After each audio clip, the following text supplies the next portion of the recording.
ജമ്മു കാശ്മീരിലെ പഹൽഗാമിൽ രാജ്യം ഞെട്ടിയ ഭീകരാക്രമണം നടന്നിട്ട് ഒരാഴ്ച പിന്നിടുകയാണ്. ആക്രമണത്തിന് പിന്നാലെ സൗദി സന്ദർശനം പാതി വഴിയിൽ അവസാനിപ്പിച്ച് പ്രധാനമന്ത്രി നരേന്ദ്രമോദി രാജ്യത്ത് പറന്നിറങ്ങി. പിന്നാലെ മോദി കാശ്മീർ സന്ദർശനമെന്ന അഭ്യൂഹങ്ങൾ ഉണ്ടായിരുന്നു എങ്കിലും പോയത് പക്ഷേ ബീഹാറിലേക്കാണ്. തെരഞ്ഞെടുപ്പ് പ്രചാരണ പരിപാടിയുടെ ഭാഗമായി മോദി ബീഹാറിലേക്ക് പോയത്.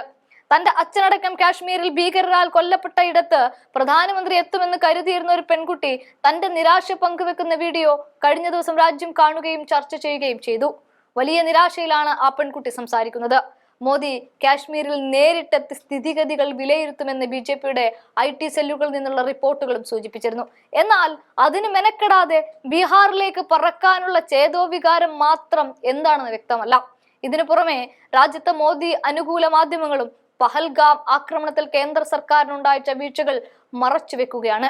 അതിദേശീയതയുടെ മറവിലിരുന്ന് അത് മുതലെടുത്ത് രാജ്യത്തെ പ്രധാനമന്ത്രിയും ആഭ്യന്തരമന്ത്രിയും ഉത്തരം പറയാതെ രക്ഷപ്പെടുന്ന ചോദ്യങ്ങൾ ഒരു കുട്ടിയുടെ നാവിൽ നിന്ന് പോലും പുറത്തേക്ക് വരുന്നുണ്ട്.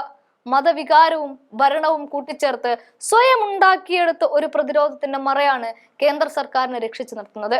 മറ്റേതൊരു രാജ്യത്തായിരുന്നു എങ്കിലും ആഭ്യന്തരമന്ത്രിക്ക് ഇന്റലിജൻസ് വീഴ്ചയുടെ കാര്യത്തിൽ ഉത്തരം പറയാൻ മാധ്യമങ്ങളുടെ മുമ്പിൽ കടുത്ത ചോദ്യങ്ങൾ അഭിമുഖീകരിച്ച് ഇരിക്കേണ്ടി വരുമെന്നാണ് തൃണമൂൽ കോൺഗ്രസിന്റെ MP മഹുവ മൊയ്ത്ര കുറിക്കുന്നത്. ഇവിടെ ഗോദി മീഡിയ അമിത്ഷായെയും മോദിയെയും വെള്ളപൂശാനുള്ള നീക്കമാണ് നടത്തുന്നത്. ഇതിനെതിരെ ആഞ്ഞടിക്കുന്ന ഇരകളാക്കപ്പെടുന്നവരുടെ രോക്ഷം കാണാതെ പോകരുത്. ആ കുട്ടിയുടെ ചോദ്യങ്ങളും പ്രതിപക്ഷത്തിരിക്കുന്ന മഹുവ മൊയ്ത്രയുടെ ചോദ്യങ്ങളും മോദി അനുകൂലർ കണ്ടില്ലെന്ന് നടിക്കുകയാണ്. 2012 നരേന്ദ്രമോദി എന്ന അന്നത്തെ ഗുജറാത്ത് മുഖ്യമന്ത്രി അന്നത്തെ പ്രധാനമന്ത്രിയോട് ചോദിച്ച കുറച്ചധികം ചോദ്യങ്ങൾക്ക് ഇന്നത്തെ പ്രധാനമന്ത്രിക്കും വേണമെങ്കിൽ ഉത്തരം പറയാമെന്ന വെല്ലുവിളികളും ഒരു വശത്ത് നടക്കുന്നുണ്ട്.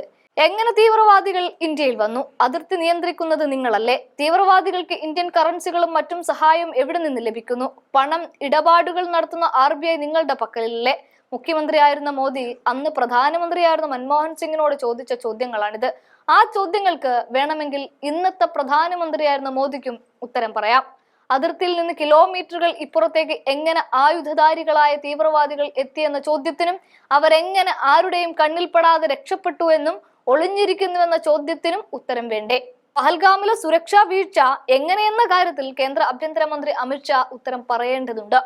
സുരക്ഷാ വീഴ്ചയുടെ ധാർമ്മിക ഉത്തരവാദിത്തം ആർക്കാണ് തുടങ്ങിയ ഒരു ഡസൻ ചോദ്യങ്ങൾ അമിത്ഷായുടെയും മോദിയുടെയും മറുപടി കാത്തിയിരിക്കുന്നുണ്ട്.